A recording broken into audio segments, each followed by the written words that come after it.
தாண்டி அந்த இடத்துல வண்டியை ஸ்டாப் பண்ணணும். இப்போ என்ன பண்ணுங்க, லெஃப்ட் நீங்கள் லைனை சேஞ்ச் பண்ணுறதுக்கு ஸ்லோ பண்ணி கிளச்சை அழுத்திங்க. அதுக்கப்புறம் இண்டிகேட்டர் போட்டுட்டு மெதுவாக லைனை சேஞ்ச் பண்ணிட்டு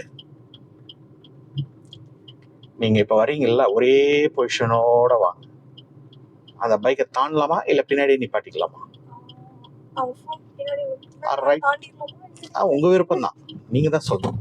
அந்த முடிவு வரணும். தாண்டலாம் அப்படின்னா நேராக போங்க, ஒரு ஃபோன் பேசிட்டு போகிறேன். அது அந்த டைமில் குழப்பிக்கவே வேண்டாம். ஒரே முடிவு. தாண்டலாம் அப்படின்னா பிரேக் அழுத்த வேண்டாம், தாண்ட வேண்டாம்னா நீங்கள் பிரேக் அழுத்த ஆரம்பிக்கணும்.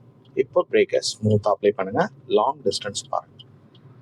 கிட்ட பார்க்காம இருந்தால் தான் உங்களுக்கு அந்த கோடு தாண்டி வெளியே போகுதா இல்லையான்றது தெரியும். Right, perfect. நின்ன பிறகு முதல்ல நியூட்ரல், அதுக்கப்புறம் கிளிக்.